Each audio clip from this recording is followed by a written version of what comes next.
আমার চাকরি ছাড়া নিয়ে যাদের অনেক অনেক অভিযোগ, তাদের কাছে ছোট্ট একটা গল্পের মাধ্যমে আমি সব কিছু বুঝিয়ে বলবো। আপনার যদি সময় থাকে আপনি একটু কষ্ট করে দেখে যাবেন, ঠিক আছে? আপনার বেসিক স্যালারি ধরেন 13,000, 13,000 না, আপনি 15,000 টাকা ধরেন, ঠিক আছে?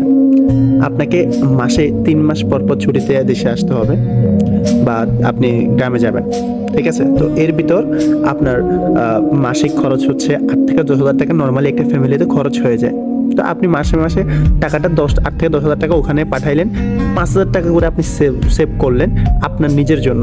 এর ভিতরে টুকটাক 500-600 টাকা নিজের পার্সোনালি মাসে খরচ থাকেই, ঠিক আছে? যেহেতু ডিফেন্সে কাজ করবেন, আপনার সেভিং থেকে শুরু করে বিভিন্ন নর্মালি থাকে, ঠিক আছে?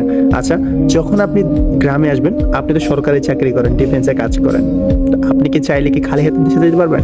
কখনোই পারবেন না।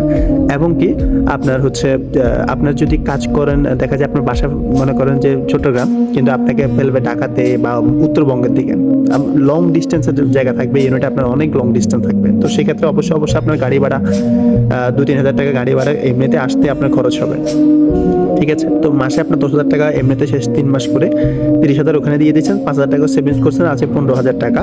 এর ভিতরে আপনি কি করছেন, বাকিটা আসবেন, দেশে আসবেন, মানুষের সাথে চলবেন, ওইখানে আপনি এই জন্য রাখছেন। তো আসার সময় আপনার কি হলো, যেহেতু সরকারি চাকরি করেন, ফলপ্রসূ আপনাকে অবশ্যই নিতে হবে, ভালো কিছু নিয়ে যেতে হবে দেশে। দেশে যাইতেছেন, এতদিন হয়তো আব্বু আম্মু আছে, ফ্যামিলি যদি থাকে সেক্ষেত্রে নিয়ে আসতেছেন, তাই না? তো সবাইকে নিয়ে আসার সময় আপনার মিনিমাম 5 থেকে 6,000 টাকা আপনার গাড়ি ভাড়া সহ এখানে খরচ, ঠিক আছে? এখন আপনি দেশে আসছেন, গ্রামে আসছেন, সবার সাথে চলতেছেন, বন্ধু বান্ধবের সাথে আড্ডা দিতেছেন। যেহেতু আপনি সরকারি চাকরি করেন, আপনার মানুষের একটা আলাদা চাওয়া পাওয়া থাকবে, বন্ধু বান্ধবের আলাদা একটি চাওয়া পাওয়া থাকবে অবশ্যই। তো সেক্ষেত্রে ডেলি বাজারে যান, 10 দিনের ছুটিতে যদি আসেন, 10 দিনে আপনার মিনিমাম ওইখানে 1 থেকে 1200-1500 টাকার মতো খরচ অবশ্যই থাকবে, ইজিলি, একদম ইজিলি, ঠিক আছে? এই 10 দিনের ভিতরে আপনি চিন্তা করেন যে 5,000 টাকা ওখানে শেষ আসার সময়। এর ভিতরে আপনার হচ্ছে বন্ধু বান্ধব সহ এগুলোর বাজেট থাকবে মিনিমাম 2,000 টাকা, 7,000, 6,000, 7,000 টাকা শেষ এখানে।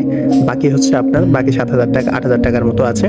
এর ভিতরে হচ্ছে আপনি 10 দিনের জন্য দেশে আসলে 3 মাস বা 4 মাস পরে আপনার যদি কোনো অবশ্যই আপনাকে টুকটাক কিছু শপিং করবেন, চাইবেন যে কোনো দিকে যান, তো অবশ্যই শপিং এর জন্য আপনার এখন বর্তমান বাজেট যে অবস্থান, তো মার্কেটের মিনিমাম আপনার হচ্ছে 2-3 হাজার টাকা দিয়ে আপনি কিন্তু নর্মালি শার্ট পাবেন না। নর্মাল জুতা, শার্ট, প্যান্ট যদি নিতে চান, তো অবশ্যই এক সেট যদি নেন, সেক্ষেত্রে অবশ্যই আপনাকে 3,000 টাকা লাগবে। তো 7,000 সাথে 3,000 টাকা অ্যাড করেন, 10,000 টাকা আর আছে 5,000 টাকা, ঠিক আছে? এখন বাই চান্স যদি এই ছুটির ভিতরে যদি কারো বিয়ে, কোনো ইভেন্ট পড়ে যায়, তাহলে তো আপনি শেষ। তাহলে আপনার আছে 5,000 টাকা, ওইখানে 5,000 না, মিনিমাম একটা ইভেন্ট পড়লে ওইখানে গিফট সহ এবং ফ্যামিলি সহ যাইতে আপনার মিনিমাম 10-15,000 টাকা লাগবে। আমি ওইটা বাদে দিলাম, বললাম না, ঠিক আছে?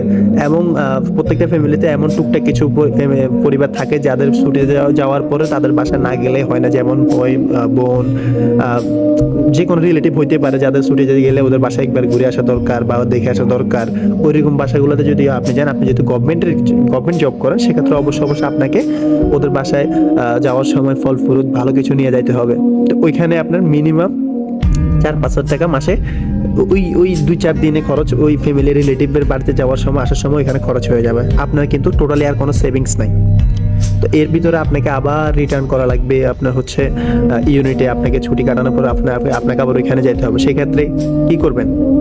আপনি কি আব্বা আম্মু থেকে টাকা চাইবেন না রিলেটিভ কারোর কাছে টাকা চাইবেন? যেহেতু আপনি গভর্নমেন্ট চাকরি করেন, আপনি তো কারোর কাছে চাইতেও পারবেন না, যাইতেও পারবেন না। কি কেমন মনে হয় ওই সময়, মজাটা কেমন লাগবে আপনার কাছে? ফিলিংসটা একটু অনুভব করেন, তাহলে বুঝতে পারবেন। বাকি অনেক কিছু আছে, বললাম না। আমার পক্ষ থেকে আমার এই সমস্যাগুলো ছিল, এমন না যে ছিল না, ছিল, সবকিছু ম্যানেজ করে উঠতে হয়।